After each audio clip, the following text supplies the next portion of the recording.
Hi friends, welcome to my cooking YouTube channel. ಬನ್ನಿ ಇವತ್ತಿನ recipe ಏನಂತ ನೋಡೋಣ. ನಾನು ಇಲ್ಲಿ ಇವತ್ತು ಜೀರಾ ರೈಸನ್ನು ಮಾಡ್ತಾಯಿದ್ದೀನಿ. ಸಿಂಪಲ್ಲಾಗಿ ಈ ಜೀರಾ ರೈಸ್ ಮಾಡುವುದು ಹೇಗಂತ ನೋಡೋಣ. ಮೊದಲಿಗೆ ನಾನು ಒಂದು ಬಾಳಿಗೆಯನ್ನು ಸ್ಟವ್ ಮೇಲೆ ಇಟ್ಕೊಂಡು ಅದಕ್ಕೆ ಸ್ಟವನ್ನು ಆನ್ ಮಾಡ್ಕೊತಾ ಇದ್ದೀನಿ. ನೋಡಿ, ಸ್ವಲ್ಪ ಬಾಳಿಗೆ ಬಿಸಿ ಆದಮೇಲೆ ನಾನು ಇದಕ್ಕೆ ಒಂದು 2-3 ಚಮಚದಷ್ಟು ಎಣ್ಣೆಯನ್ನು ಹಾಕ್ಕೊಳ್ತಾ ಇದ್ದೀನಿ. ಎಣ್ಣೆ ಒಂದು ಸ್ವಲ್ಪ ಬಿಸಿ ಆದಮೇಲೆ ಇದಕ್ಕೆ ನಾನು 2 ಲವಂಗ ಮತ್ತು 2 ಮೆಣಸು ಮತ್ತು ಒಂದು ಹೂವು ಮಸಾಲದಲ್ಲಿರುತ್ತಲ್ವ ಆ ಹೂವನ್ನು ಹಾಕೋತಾ ಇದ್ದೀನಿ. ಮತ್ತು ಎಲೆ ಮಸಾಲದಲ್ಲಿರುವ ಈ ಚಕ್ಕೆ ಮತ್ತು 2 ಬೆಳ್ಳುಳ್ಳಿ ಮಸಾಲದಲ್ಲಿರುವ ಅದೇ ಮಸಾಲವನ್ನು ನಾನು ಇವಾಗ ಹಾಕೋತಾ ಇದ್ದೀನಿ. ಮತ್ತು 2 ರೆಡ್ ಚಿಲ್ಲಿಯನ್ನು ಹಾಕ್ಕೊಂಡಿದ್ದೀನಿ. ಮತ್ತು 2 ಹಸಿಮೆಣಸಿನ್ಕಾಯನ್ನು ಕಟ್ ಮಾಡಿಕೊಂಡು ಹಾಕೋತಾ ಇದ್ದೀನಿ. ನೋಡಿ, ಈ ಥರ ಕಟ್ ಮಾಡ್ಕೊಂಡು ಹಾಕ್ಕೊಂಡಿದ್ದೀನಿ. ಸ್ವಲ್ಪ ಜೀರಿಗೆಯನ್ನು ಹಾಕೋತಾ ಇದ್ದೀನಿ. ಜಾಸ್ತಿನೇ ಹಾಕ್ಕೊಳ್ಳಿ, ಸ್ವಲ್ಪ ಜೀರಾ ರೈಸ್ ಇದೆ ಅಲ್ವಾ, ಅದಕ್ಕೋಸ್ಕರ ನಾವು ಜೀರಿಗೆಯನ್ನು ಒಂದು ಸ್ವಲ್ಪ ಜಾಸ್ತಿನೇ ಹಾಕ್ಕೊಳ್ಬೇಕು. ಮತ್ತು ಒಂದು 4-5 ಕಾಜುವನ್ನು ಒಂದರಲ್ಲಿ 2 ಪೀಸ್ ಮಾಡಿಕೊಂಡು ಹಾಕ್ಕೊಂಡಿದ್ದೀನಿ. ನೋಡಿ, ಇವಾಗ ನಾವು ಇದನ್ನು ಎಣ್ಣೆಯಲ್ಲಿ ಚೆನ್ನಾಗಿ ಒಂದು ಸರಿ ಫ್ರೈ ಮಾಡ್ಕೊಳ್ಬೇಕಾಗುತ್ತೆ. ನೋಡಿ, ಈ ಥರ ನಾವು ಎಲ್ಲವನ್ನು ಎಣ್ಣೆಯಲ್ಲಿ ಫ್ರೈ ಮಾಡ್ಕೊಳ್ಬೇಕು. 1-2 ನಿಮಿಷದವರೆಗೆ ಸಾಕು. ಮತ್ತು ಇದಕ್ಕೆ ನಾನು ಕರಿಬೇವಿನ ಸೊಪ್ಪನ್ನು ಒಂದು ಸ್ವಲ್ಪ ಹಾಕೋತಾ ಇದ್ದೀನಿ. ಕರಿಬೇವಿನ ಸೊಪ್ಪನ್ನು ಹಾಕಿದ ಮೇಲೆ ಮತ್ತೆ ಒಂದು ಸರಿ ಕೈ ಆಡಿಸಿ ಫ್ರೈ ಮಾಡ್ಕೊಳ್ಳಿ. ನೋಡಿ ಫ್ರೆಂಡ್ಸ್, ಈ ಕಾಜು ಏನಿದೆ ಅಲ್ವಾ, ಅದೊಂದು ಸ್ವಲ್ಪ ಗೋಲ್ಡನ್ ಕಲರ್ ಬರೋವರೆಗೂ ನಾವು ಇದನ್ನು ಫ್ರೈ ಮಾಡ್ಕೊಳ್ಬೇಕು.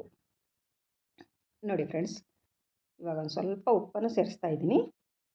ಸ್ವಲ್ಪ ಅಂದರೆ ಸ್ವಲ್ಪನೇ ಹಾಕೋತಾ ಇದ್ದೀನಿ. ನಾನು ಮೊದಲು ಅನ್ನದಲ್ಲಿ ಉಪ್ಪು ಹಾಕಿ ಅನ್ನವನ್ನು ಮಾಡಿ ಇಟ್ಕೊಂಡಿದ್ದೀನಿ, ಅದಕ್ಕೋಸ್ಕರ ಸ್ವಲ್ಪ ಉಪ್ಪನ್ನು ಹಾಕ್ಕೊಳ್ತಾ ಇದ್ದೀನಿ. ನೋಡಿ, ಇವಾಗ ನೋಡಿ ಕಾಜು ಎಂಬುದು ಗೋಲ್ಡನ್ ಕಲರ್ ಬಂದಿದೆ.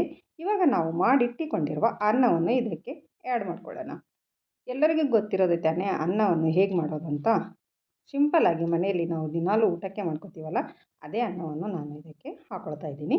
ನೋಡಿ, ಅನ್ನವನ್ನು ಹಾಕ್ಕೊಂಡಿದ್ದ ಮೇಲೆ ನಾವು ಇವಾಗ ಚೆನ್ನಾಗಿ ಒಂದು ಸರಿ ಮಿಕ್ಸ್ ಮಾಡ್ಕೊಳ್ಬೇಕು.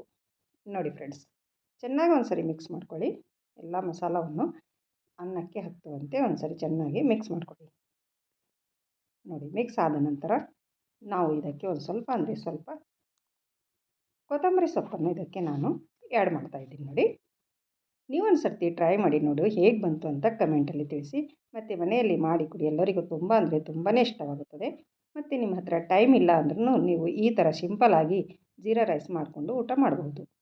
ನೋಡಿ ಫ್ರೆಂಡ್ಸ್, ಎಷ್ಟು ಚೆನ್ನಾಗಿ ಬಂದಿದೆ ಅಂತ, ಸೂಪರಾಗಿ ಕಾಣಿಸ್ತಾ ಇದೆ. ನೋಡಿ, ಇವಾಗ ನಾವು ಗ್ಯಾಸನ್ನು ಆಫ್ ಮಾಡಿಕೊಂಡು ಇದನ್ನು ತೆಗೆದಿಟ್ಕೊಳ್ಳೋಣ. ಮತ್ತು ನಾನು ಇವಾಗ ಒಂದು ಪ್ಲೇಟಲ್ಲಿ ಹಾಕ್ಕೊಳ್ತಾ ಇದ್ದೀನಿ. ನೋಡಿ, ಜೀರಾ ರೈಸ್ ಎಷ್ಟು ಚೆನ್ನಾಗಿ ಬಂದಿದೆ ಅಂತ, ಜೀರಾ ಕಾಣಿಸ್ತಾ ಇದೆ. ನೋಡಿ, ಈ ಥರ ನೀವು ಯಾರಾದರೂ ಗೆಸ್ಟ್ ಬಂದರೆ ಅವಾಗಲೇ ಮಾಡಿಕೊಡಬಹುದು. ಮತ್ತು ನೀವು ಬೆಳಗ್ಗೆ ನಾಷ್ಟಕ್ಕೆ ನಿಮಗೆ ಟೈಮ್ ಇಲ್ಲ ಅಂದರೂ ನೀವು ಈ ಥರ ಮಾಡ್ಕೊಳ್ಬಹುದು. ನೋಡಿ, ನನ್ನ ವಿಡಿಯೋ ಇಷ್ಟ ಆದಲ್ಲಿ ಒಂದು ಲೈಕ್ ಮಾಡಿ ಮತ್ತು ನಿಮ್ಮ ಫ್ಯಾಮಿಲಿ ಫ್ರೆಂಡ್ಸಿಗೂ ಶೇರ್ ಮಾಡಿ. ಮತ್ತು ನನ್ನ ಚಾನಲನ್ನು ಯಾರು ಸಬ್ಸ್ಕ್ರೈಬ್ ಮಾಡಿಕೊಂಡಿಲ್ಲ ಅವರು ಸಬ್ಸ್ಕ್ರೈಬ್ ಮಾಡಿಕೊಳ್ಳಿ. ಮತ್ತೆ ಸಿಗೋಣ ಮುಂದಿನ ವಿಡಿಯೋದಲ್ಲಿ ಹೊಸ ರೆಸಿಪಿಯೊಂದಿಗೆ. ಅಲ್ಲಿವರೆಗೂ ಓಕೆ, ಬಾಯ್ ಫ್ರೆಂಡ್ಸ್.